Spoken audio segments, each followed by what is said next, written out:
Hi there. Good evening. This is Ahmed Shafiq welcoming everybody on today's webinar. We are looking forward to a wonderful program today. We have a very specialist guest, Dr. Laila, who I will be introducing very shortly. Also, I will be talking about the organization that organized this evening's webinar, CAMUS, Center for Asian and Middle Eastern Studies. Also, I will be setting what we will be talking about, today's theme. But before I do that, I welcome everybody and from far and wide, whoever joined us today. And just few things that Naeem Mahmood, he will be helping us on the online specialist aspects of it. So if you have any questions or anything like that, please post them. Naeem will be collecting them and he will be helping me. At the end of the session, there will be a question and answer. Dr. Laila will speak to us on what's happening in India, how the minority and other people facing different types of incidents over there. We will go through that about half an hour, and then we will have a question and answer, and we will take it from there. But for the time being, if I could ask everyone, if you could mute your sound system so that we can hear and everybody will be able to hear very well. So thank you very much for that. Now, first of all, let me introduce Dr. Laila Khadiwal. Dr. Laila Khadiwal, thank you very much for making the time and joining the webinar today. Dr. Laila is an expert on identity and education in conflict-affected settings, mainly in Tajikistan, India, Pakistan, and also in the UK. She examines forms of policies, practices, discourses of othering and through education. She is also an avid campaigner for the rights of minorities and vulnerable population in India. So we will be hearing from her mainly. But before we go to Dr. Laila, I would like to say a little bit about the organization CAMUS in short. What it means is Center for Asian and Middle Eastern Studies. Center for Asian and Middle Eastern Studies organization is a non-partisan organization based in London, promoting activities and understanding Asian and Middle East. It helps to understand Asia and Middle East better. And also it tries to act as a hub, engaging people from different backgrounds, religion, politics, economics, as well as arts as well, and cultures. And the way it does, it brings people through dialogues, discussions, research, policymaking, teaching, public engagement, and so on and so forth. It also tries to accommodate people from different religious background, different historic background, different political background, economy, gender, and so on and so forth. Today, we will hear from Dr. Laila. She will be speaking about minorities who are facing prosecution and also discrimination, particularly in the light of COVID. And we know that there is a Modi government administration is in place, and Dr. Laila will go through how the situation is there in terms of how Modi government is treating the Muslim minorities, Christian minorities, and other minorities. And also, there are different groups who are operating or offering different services under these minority groups, some Muslim groups, some groups from Christian minority groups, but how government is trying to alienate this organization and scapegoating, blaming them for the spread of coronavirus. So without a delay, we will be going to Dr. Laila, and she will have half an hour. After half an hour, the flow will be in different people in terms of asking questions, but we would like to have the questions in the inbox.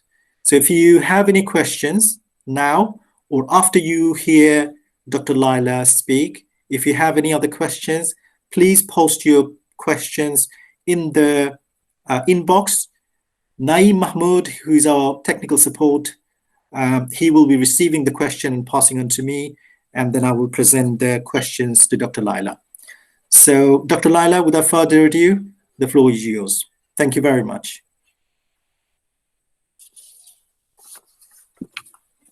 Thank you, Ahmed, and thank you, Naeem, both of you, for inviting me.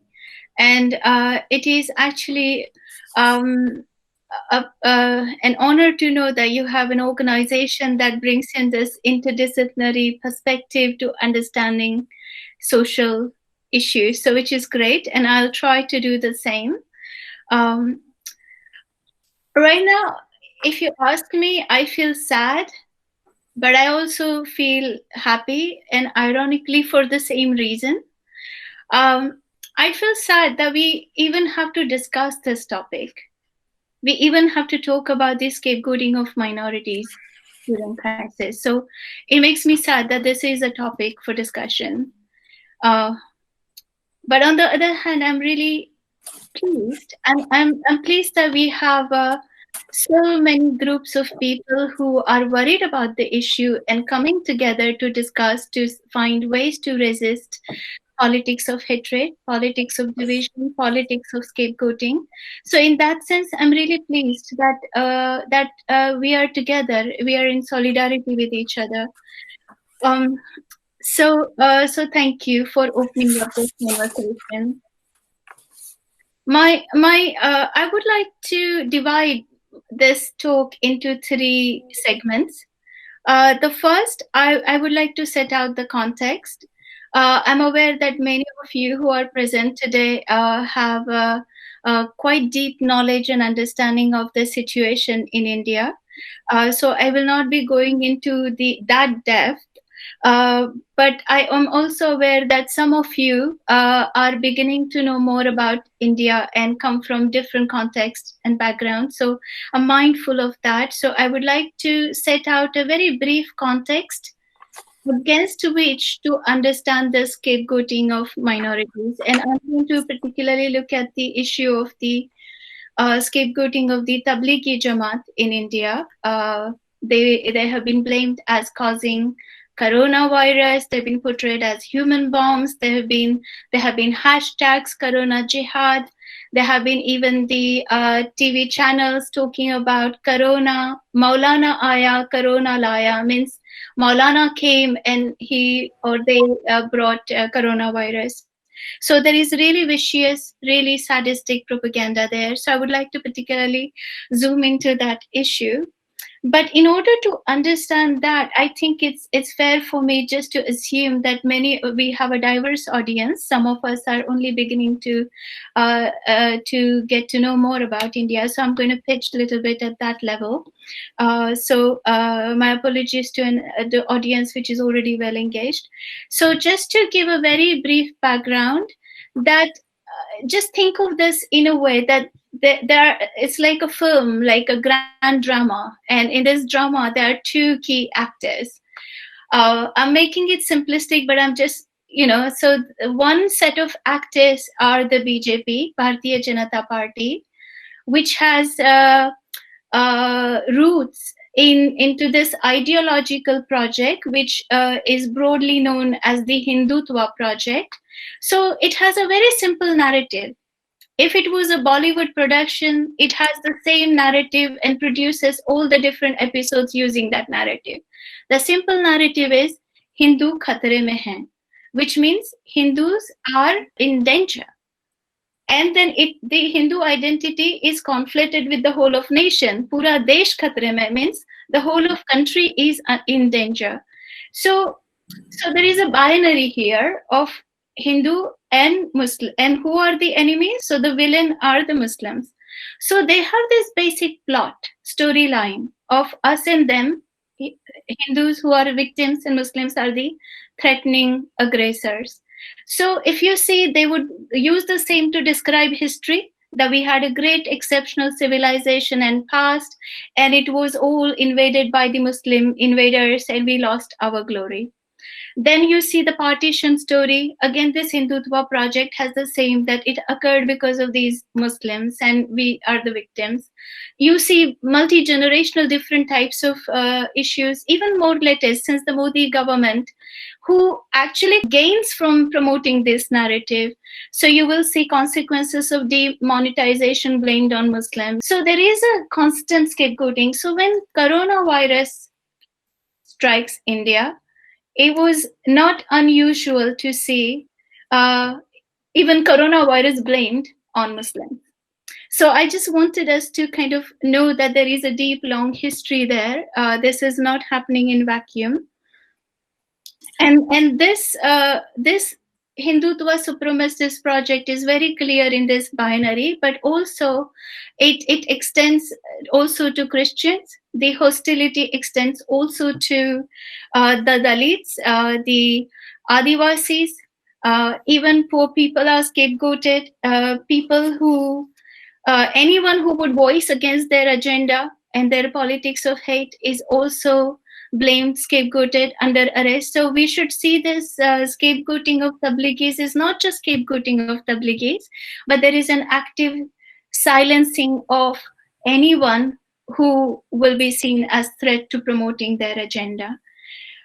So now when I mention tablighi, I'm aware that some of our audience are new to some of these terms.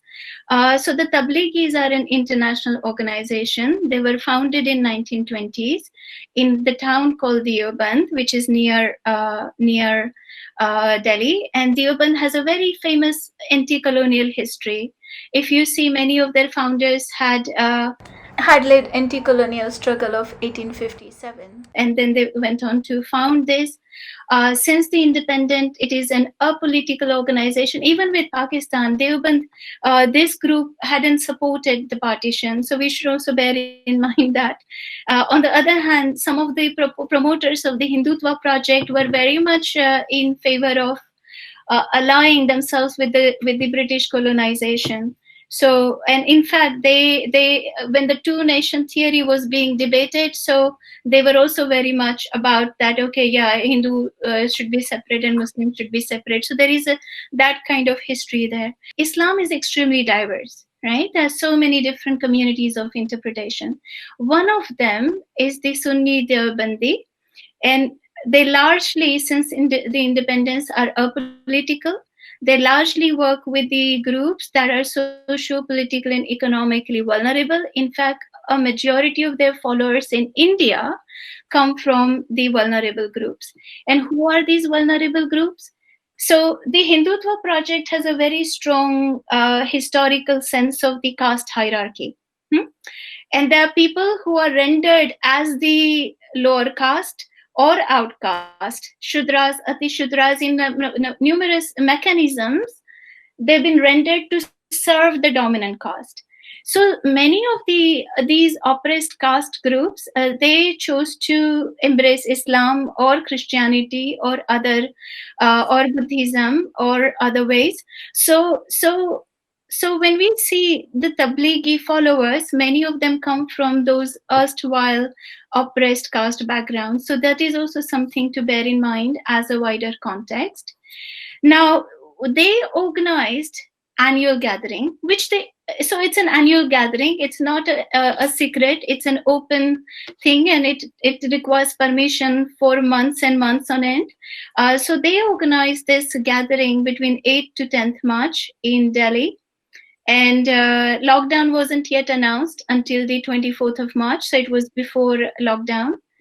And we should also bear in mind that this was not the only gathering, religious or cultural gathering. This brought together about 4,000 people.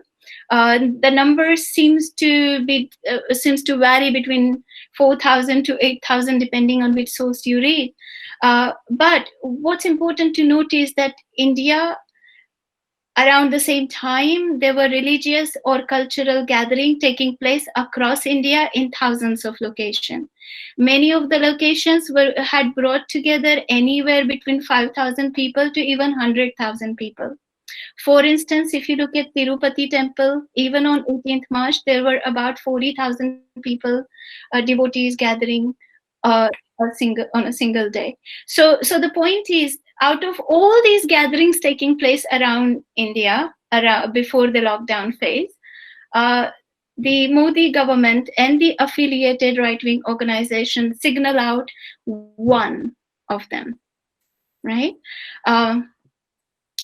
And then calling them as the super spreader at the hotspot, and projections are made in such a way. Knowledge production is so ideological, no, in a way to portray that actually a significant proportion of coronavirus cases are because of the tabligis. So clearly, this is a case of scapegoating. So that's the context I wanted to briefly highlight. Now the question is this scapegoating trend unique to India?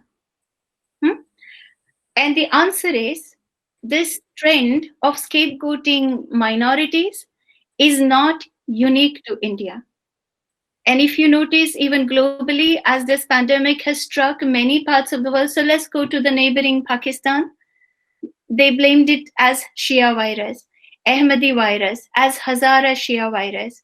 You go to the Eastern Europe, many of them blamed to the Roma communities, calling it as Gypsy virus. You also see scapegoating of Black people in China. You see even international Chinese students who went back to China were seen, portrayed in the media as, look, China was doing so well, and look, these international students brought it back to us. This is imported virus. So even in the UK, USA, many of my Chinese students suffered violence, racist attacks. And even homeless people, beggar people, many of them were also blamed. So the idea of scapegoating is not unique to India. The idea of scapegoating, even in this pandemic, many governments around the world have utilized it. And there is also a historical trend. And the issue is that when the temperature is increased of scapegoating, it can also lead to the genocide. And that's what we see in the case of Jews during the bubonic plague and also elsewhere. So to cut the story short, you see some commonality in this trend. There are some features, common features here. Invariably, whether historically or today, who are the people who get scapegoated? Minorities. What kind of minorities? Vulnerable minorities, not elite minorities. The vulnerable minorities who cannot retaliate easily. So secondly, this has happened in those contexts which are usually authoritarian context. These are not pro-people context, right? So mostly in authoritarian context. Third key common feature is this has happened where male are the leader. So there is a toxic demonstration of, demonstration of toxic masculinity, right? The fourth key feature is that this propaganda seems to be well-funded and funded by wealthy groups. And there is clearly an elite complicity to it. This is not like poor laborer scapegoating the minority. They have their survival issue. These are very well-educated, supposedly middle class and elite who scapegoat. So So I think that pretty much I have answered, in a sense, setting out the context. And the first question, is this trend unique? And we said no. And there are also commonalities to it. Now the question is, why does the scapegoating occur? Why scapegoating? And I would like to go back to this book called it's a book called Scapegoating. The name of the book itself is the Scapegoating, and René Girard. He was the French philosopher, and he wrote how religious mythologies can be created. Now, this is very important. How religious mythologies can be created to justify violence. So he says, look at these stories, religious stories, biblical stories, or other stories coming from different religions. Look at the mythologies of violence, right? So he goes back to the Bible here, where he said there is a story in the Bible where, so this community of Israel is in crisis, and Aaron, leader of the community, puts his hand on the goat. This is symbolic to say that the community is in crisis, and it's all transferred to the goat, projecting it onto the goat, and then projecting that this goat is the one who carries this crisis, virus of the crisis, and all the reasons of the suffering of this community. And now the goat should be sacrificed, chased away into the wilderness. And in doing so, by sacrificing the goat, community restores its balance, that now we are free of crisis. All the reasons have been gone.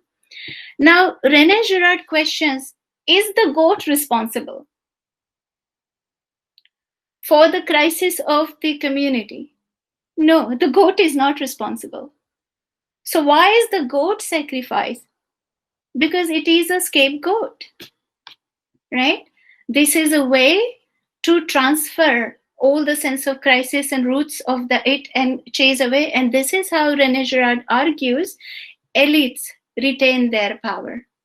This is a technique through which elites retain their power. Then he goes on to say that during crisis, elites experience anxiety. That people who are angry, vulnerable, frustrated, they will channel their anger upward. So what elites do, they channel their anger downward to more vulnerable populations rather than it coming to them. So that's what he argues. Now let's come to India. Having explained the theory of scapegoating, in India, why Modi government or those who ally themselves with the more right-wing ideological outlook have chosen to scapegoat this vulnerable population? So there is clearly some of what René Girard is suggesting, that this is a way to deflect attention, this is a way to redirect people's anger, this is a way to escape political accountability by saying they are responsible, not us. Some of those reasons. But I would like to add a couple of more reasons. Another reason is also to create an internal coherence, a majoritarian coalition, by producing a common enemy. So if you have a common enemy, this is a way to build more internal coherence and bring together erstwhile enemies. Why are we fighting with each other? Let's build an election coalition in a way against this threat, common enemy called Muslims. So there is that element. But there is also, it really results into directly greater popularity, communal angle for those who support supremacism. It results into popularity. And some of this politics has echo even in the US white supremacist policy. I would like to share a brief story of this guy called Benjamin Tilmarsh. Now, Benjamin Tilmarsh, let's go back about to 150 years, because when Modi and Trump embrace each other, this is not just because these two men love each other or there is a bromance going on. It is also an alliance of the ideological outlook that white supremacism supports Hindutva supremacism. So this is an embracing of these two ideologies. So what's India doing? also learns from what these other authoritarian supremacists have done in history and even today. So there is that learning from each other going on. So let's look at what in 1876 Benjamin Tillman did. I'm just saying this as a story, but this is a wider thing. He led a group of white supremacists and killed about 10 African American people who were asking for their rights. They were asking for just equal rights, not more rights, but they were asking for equal rights. So having led that genocide, that's violence of these people, it actually increased his popularity, and he gets elected as the senator. So much so that he remains a senator and remains a popular figure for the next 24 years. And he goes on to making policies and structures in a way that constantly keep the African American below in the hierarchy, serving this dominant group of white supremacists. So similarly, let's come back to India now. Modi represents these white supremacist alliances, right? For them, anybody who has been historically socially rendered as the lower caste, untouchables, or all these groups, they have to stay in their place. So scapegoating is also a way to ensure that nobody asserts themselves escaping that hierarchy. They have to be put back in their place, and by doing so, they gain more power. So this results into communal violence, also result into Modi's more popularity, as we can see in Gujarat. And also, okay, so there is this angle to India, but then there is also there is the idea of shock doctrine I would like to also discuss. So Naomi Klein has written this book called Shock Doctrine. What she argues that crisis is used to push through policies that may be unpopular.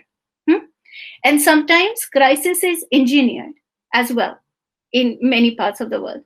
Now, what Modi government has done, they have pushed through a lot of policies as a result of this pandemic, and they have used February's pogrom against Muslims when Trump was visiting as a way to distract what kind of weapon agreements they were signing off with Trump, or what kind of detention centers they were signing off. So controversial policies can be signed off as long as you distract public attention away. And Muslims have become those kind of scapegoat who are being used to then include communal frenzy. And I'm also reminded of Hannah Arendt, who is one of the philosophers. Her work, she writes on the back of Holocaust, Jewish Holocaust. Quite a lot of her work deals with that. She says fear is an extremely important weapon for the authoritarian or fascistic leaning regimes. You incite fear, then what it does is it can help you garner authoritarian control. It can help you reduce spaces for democracy. Stoking that fear can also help you scrap all the talks of human rights, violence, peace, or equality. Dr. Laila, yeah? 10 minutes. Dr. Laila, 10 minutes. That's brilliant. Thank you. And finally, why India has chosen to scapegoat minorities. This is also a way to keep people docile. So Tablighi is an example, but by all this brutality around it, even Christian minorities, even Dalits, even Adivasis, even poor people or those migrant laborers in millions, which were not in the consciousness of the Modi government or middle class people, that how can you have a lockdown in 4 hours for these millions of people who are in everywhere looking for their livelihoods and settled everywhere? How will they get back home, So the idea is that scapegoating and this vicious propaganda can also enable you to make people docile, not only those you intend, the Muslims, but also those who are also in vulnerable situation. So there are these Indian complexity to it. That kind of I think that way I have dealt with, like, I've set out the context and I've answered the question, is this trend unique to India? And no. Then if this is the trend, why minorities are scapegoated? So we looked at that. Now I would like to focus on the third and the last question.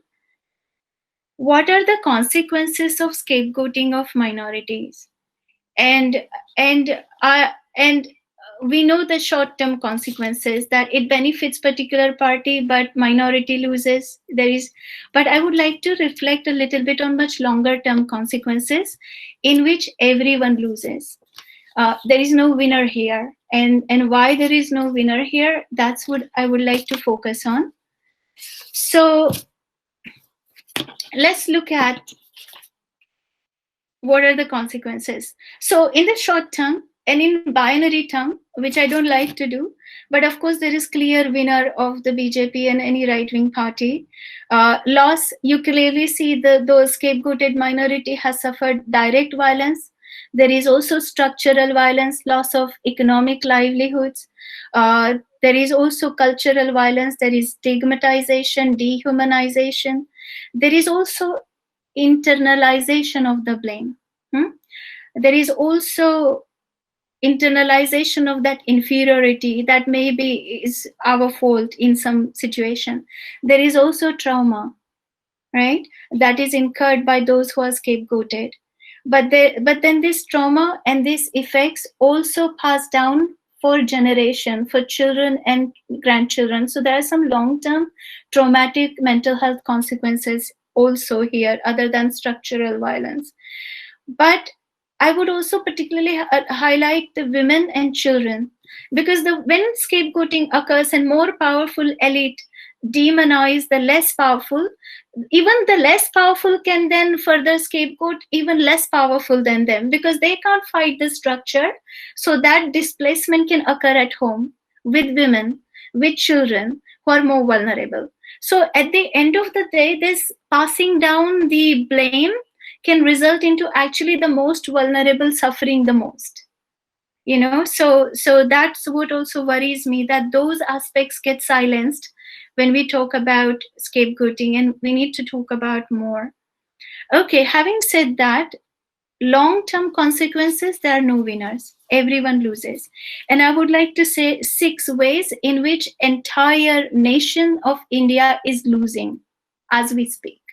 The first, the point is, when you keep facts away, that why has crisis occurred and what are the structural reasons that have led to it, when you keep the facts away from people, you take away people's ability to make rational collective decision and respond to crisis collectively. So you are actually depriving all citizens of India from the facts that they need to know. So that's actually, I feel, crime against not Muslim, but crime against all citizens of India. Second, scapegoating does not address the root causes of the issue in the first place. So the root causes remain. You just displace the blame, but you did not address the root causes, no? So that keeps future generation unsafe, because then we are, as today's generation, we are not building the structures in a way that will keep the future generation safe.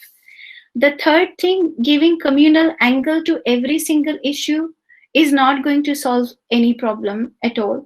In fact, it takes away people's ability, especially media's ability, to ask the right questions. Fourth, what I'm worried is, what is the example that our current generation is setting for the future generation in terms of how to deal with conflict or crisis. So I think it's not a good public education for our future generation how to address crisis. Fifth, which is really serious, is crisis. We know scapegoating during crisis can also lead to the genocide. And I am a researcher in conflict-affected context. I research on civil war and manipulation of identities, how it leads to the civil war and genocide. And I seriously worry that this trend has to be stopped now and completely resisted, because it can also lead to really serious repercussion. And then who benefits? many parts of the world today have either low intensity armed conflict going on, or civil war going on, or mass displacement happening as we speak in many parts of the world. Who benefits in this situation? These are the arms economy that benefit, arms company that benefit. And this detention center that we've been hearing more often in India in recent years, there is entire geopolitical economy of detention centers. It's a lot of profit to be made by this politics of incarcerating people. So if you see this legislation, Citizenship Act with NRC, it is an act that is, if it gets bulldozed through, it is likely to make a lot of people stateless, and this could be world's biggest stateless population, and it could be world's biggest network of detention center, which will then put this population into this detention center. So there is a lot to worry about, and a lot of headquarters, these are private prisons, headquarters of all these detention centers, many of this is based in the USA, and Trump really very much supports them. So I think there is a lot to understand what's happening in India in the broader geopolitical economic sense. I think I will probably, how many minutes do I have? Then I can probably go on. What can we do? Yeah, about 3 minutes. 3 minutes.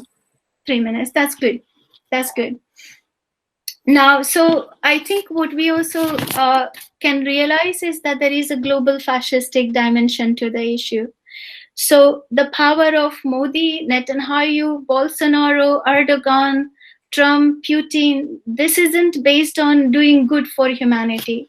It is literally based on suffering of minorities and poor. And their vote bank is based on stoking fear, hatred, and warmongering. And there is another term I would like to say it about vulture capitalism, which vulture capitalism is basically capitalists who benefit from crisis. So if there is no crisis, engineer one. So we do need to understand all these investor and oligarchic network, the way they run through India's economic system as well. And they don't have interest in democracy. They are explicitly anti-democracy, anti-women's rights, anti-minorities, anti-peace advocates, anti-human rights, anti-LGBTQ. So there is a lot. And they have this standard formula to keep themselves in power. They would talk about a myth of golden past, how exceptional golden past we have, which is disappeared. We are superior race, we are superior civilization. They have exaggerated sense of victimhood, that we are the one victim. They would spread fear to cut out any rational thinking.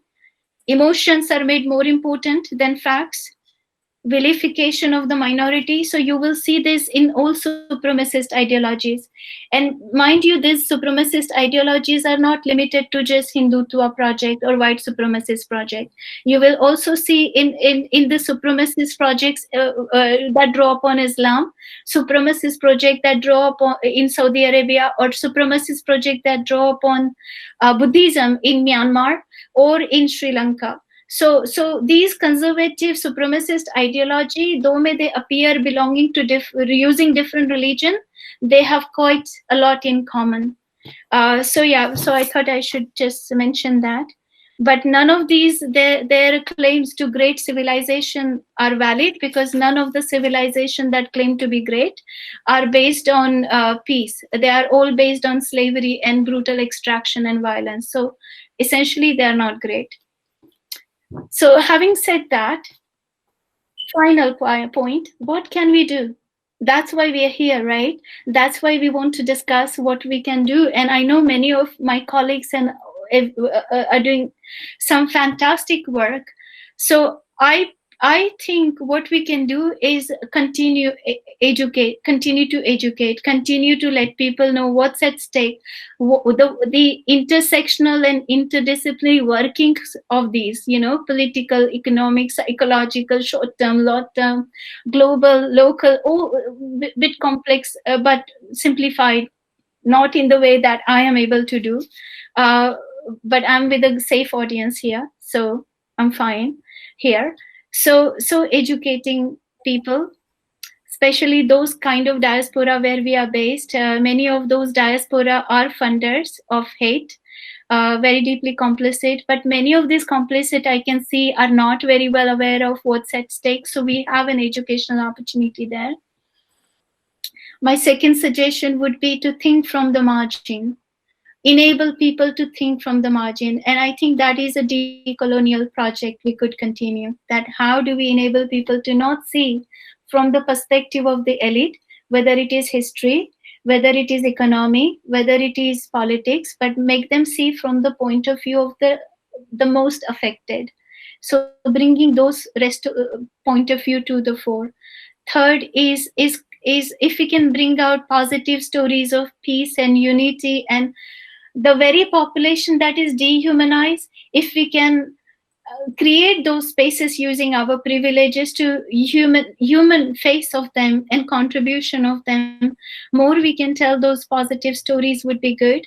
Also, this morning I had a very important conversation, I think, with SOAS's incoming director is Professor Adam Habib, and I'll end with this one last point. So I had a very crucial, a very important meeting this afternoon with them. I was asking them because currently he and his group of activists. So his background, he's been an apartheid activist, and so they have been coming up with this reimagining progressive project, where how we talk about victimhood and what language we use. He said very important. He said we also need to understand that people, these right-wing organizations use the language of victimhood, right? That we are the victims and these are the threats.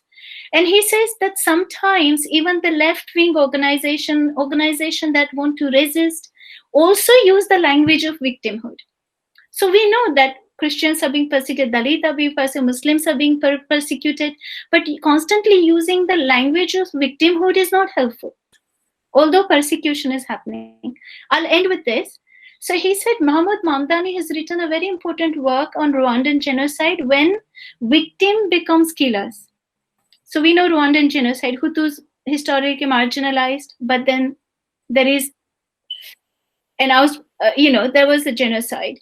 So it's important for us to guard our language of victimhood and probably reimagine how we put forward a progressive project, because when these actors, supremacist actors, are toppled, who will come in their vacuum? We don't want exaggerated victimhood to come as then the new face, and then inflict the same.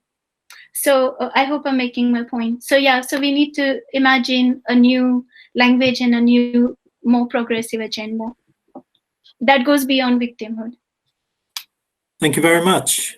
Thank you very much, Dr. Laila, for giving us very lovely insight rather, what's happening with the BJP government place in India. Also, you focused on various other, pretty much all of the world, particularly in the United States.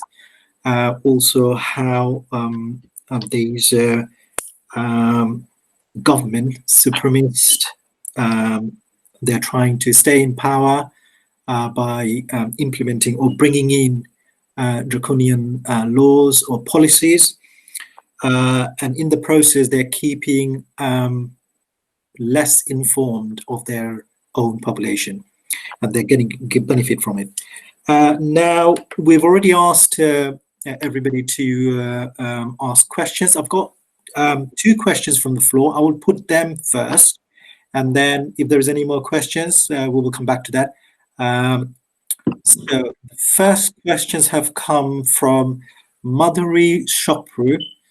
Her question is, are international institutes simply not seeing what is happening in India, or do they not care that the world's largest democracy is rapidly heading for an implosion? What can be done? I think, Madhuri, you raised a very important question here. Absolutely important question. I would stick to your critique, but I would just say that yes, international institutions are seeing what is happening in India, but these institutions are not homogeneous. They have different agendas. So some which have agenda of civil liberties and democracy are seeing. So you would see Genocide Watch, you will see Amnesty International, you will see civil liberties organization issuing a lot of warning and declaration and resisting this. So yes, so many of them are, and they are actively campaigning. But at the same time, there are other types of international institutions or institutions with international reach who are also complicit in it. So it's a little bit of a gray picture here. What can be done to make this institution intervene? Completely important question. And as I was discussing earlier with my the director at SOAS and at UCL as well, that how can we intervene in India? And we need to build a pressure group. We need to lobby. There is no escape from lobbying. So yes, what can be done? We need to strongly form alliances, come together, put pressure on international institutions, and lobby. Yeah. Thank you very much. Um, Thank you for that, Dr. Laila. Next question is from Sabir Hassan. He's asking, why not the Indian minorities adapt the strategies like Chechen Muslims or Iranian Muslims in terms of spreading and strengthening themselves? Yeah, Sabir, I think it's a good question and it gives an opportunity to take it further. So I think what your question says that is very much focusing on building international alliance of persecuted Muslims, which is very important so that there is international alliance. But I would take it further that do not see it as I presented as only Muslim issue, because they are not the only one being scapegoated. That's one. And secondly, in countries like Pakistan, the Shia or Hazara or Ahmadi minorities are being scapegoated, right? So I think it's important that the minority, those who are vulnerable, marginalized, and are wherever, whichever country they are, but at the receiving end of scapegoating and hatred, and so we need to build those international alliances. So Black Muslims, uh, um, Kurdish minorities, the Siddi minorities, the Black populations in India and in Pakistan. So we need to actually go beyond just a religion-based alliance to the alliance in favor of human rights for all. And everyone whose lives are compromised because of the violation of human rights, they should all unite. Thank you very much. Next question is from Samir Manisha Maganis. Question is Yeah. there an organization that works against the oppression of minorities collectively that you know of? Yeah, in fact, I have gotten to know a few organizations that work, but I particularly would like to mention this group called International Network of Democratic Indians Abroad. It is I absolutely kudos to the directors and the founders of this organization. So we have Dr. Manisha Maganji, we have Shahabuddin Khan, we have Praveen Kalugiri, we have Naveen Juda, and we have Manaf Jina and other colleagues that I know of. They've come together and they have taken this as an intersectional issue. So they're not focusing only on Christian minorities or Muslim minorities, but they have chosen to take up as a human rights issue, and they are standing up for everyone who is being marginalized or persecuted. So I think it's a great organization. Thank you very much. Next one, we know that Arundhati Rai, Yeah. famous Indian writer, she is she has written quite a few pieces that we know of in New York Times and also other places. One of the headlines, she's claiming that Indian Muslims facing genocidal climate amid pandemic. How would you take that? I would agree to that because some states, such as Assam in India, are already in their 8th stage. So if you look at Stanton's analysis, now Stanton is a very noted academic who has worked on genocidal context. And as I said, my own research involves studying the context where civil war and genocide has occurred. Clearly, it starts with something that looks like, okay, this is just minor vilification, but then it reaches to the stage where vilification is legislated, right? So even it's legalized to demonize particular people and bar them from political rights, economic rights. So what's happening to Muslims in Assam? They have been stripped of their citizenship rights based on even mistakes in the spelling of the name, which is very common in India. So there is already, if you connect CAA and NRC, these two pieces of legislation together, it stands to legally make it valid to discriminate a huge group of Muslims. And when that stage occurs, it's this close to genocide. So she's right. Thank you for that. Next one, it is on the news from a link called catholic-sf.org.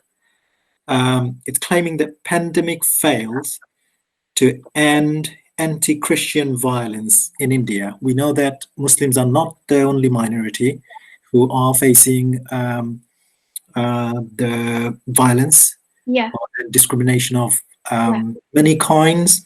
And there are also reports that about in 2020, up to now, it's about 5-6 months, and about 135, almost 135 incidents in many places. It's been faced by the Indian Christian community. Would you like to comment? Yeah, I completely agree with you, basically, and I do think it's important that although I call this like there are two types of people who are affected. So there are people whose name are splashed in forefront, the Tablighi, the Muslims, but what it's invisibilizing that there are other groups are also facing persecution. So Christians are very much one of them. And as I said earlier when I was setting out the context, that many of these Muslims and many of these Christians come from early erstwhile oppressed caste backgrounds, and many of them have embraced other religion also as a way to escape. So this is a vendetta, like showing them their place in hierarchy. So yes, Christian groups are suffering persecution, but also Dalits and Adivasis. And unfortunate thing is that with Muslims, we still have a very significant diaspora. So even if you look at Tablighi Jamaat, since 40s, 50s, and 60s, there is a diaspora of Tablighi followers here in the UK. So there is a diaspora that visibilizes these issues in India for Muslims, but Adivasis don't have a diaspora that can visualize their pain. Many Dalits don't have that kind of clout. So yes, I would say we should really see this issue of persecution not just as Muslim issue, but as a wider issue of Dalits, Muslims, Christians, Adivasis, and also poor, and women and children who face the blame. Thank you, Dr. Laila. One request of repetition of a book's name, Victims as Killers. If you could tell us the name of the author, please. Yeah, it's Mahmoud Mamdani's work. Mahmoud Mamdani. And in fact, I would highly recommend, because you run Research and Policy Institute, Ahmed and Naim, Mahmoud Mamdani's work is extremely helpful to even conceptualize global Islamophobia against the backdrop of the Cold War. So, Good Muslim, Bad Muslim, and the Cold War. That's a very good work. And this work, particularly when victims become killers, and why we should avoid using victimology, like how we are being persecuted, but go beyond it, is When Victims Become Killers by Muhammad Mamdani. Thank you very much. Yeah. We are coming to the very end, just 4 minutes left. Just one last question. One report from Freedom House has been highlighted the area of Prime Minister Modi, which is Gujarat. In there, it's been reported that hospitals admitting Muslims and Hindu patients in different hospital rooms, hospital admission. They're reporting that there is a discrimination happening in Gujarat, and also it's like a double standard of keeping the two communities, dominant community and the minority community, in a separate words. What does this mean for Indian Muslims? It means structural violence. It means violence. You see, often we talk about lynching and violence in terms of the direct violence, like injury, physical injury or murder, but we should think of violence as having at least three elements. Direct violence, but there is also structural violence. Structural violence means depriving them of dignity to even access proper economic opportunity, proper health care. So you see this hospital case falls into that public health care, right? Depriving them of any opportunities to educate themselves well. So you see assault against the Jamia and AMU and all these organizations. So these are all structural violence. So that denying them of health falls under that. But then there is also cultural violence or cultural lynching, where you demonize the whole social group as a whole based on their identity. So Indian Muslims actually suffer from all three types of violence. Thank you very much. With that, we have come to the very end of the today's program. Unfortunately, we're not able to take any more questions. If you keep the questions, if we find any other opportunity in the future, we will try to include those questions. But really sorry that we haven't been able to place the questions to Dr. Laila.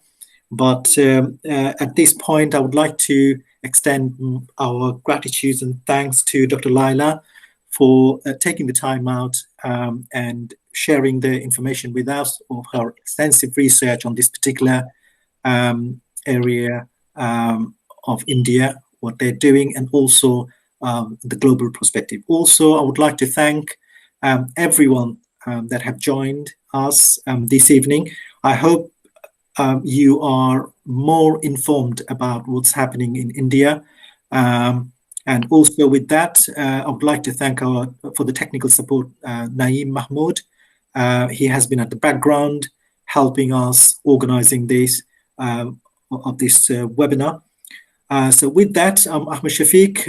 I would like to say have a lovely evening and hope to, yes. I would like to thank the audience for being there and raising some really good questions, and let's continue the interaction. And thank you so much, the organizers, for creating this space for dialogue and discussion, which I feel is extremely important in our struggle for peace. So thank you so very much, everyone. Thank you, Dr. Laila. So with that, thank you, everyone, once again, and have a lovely evening. And we will see you soon. So with that hope, thank you and goodbye. Thank you. Bye.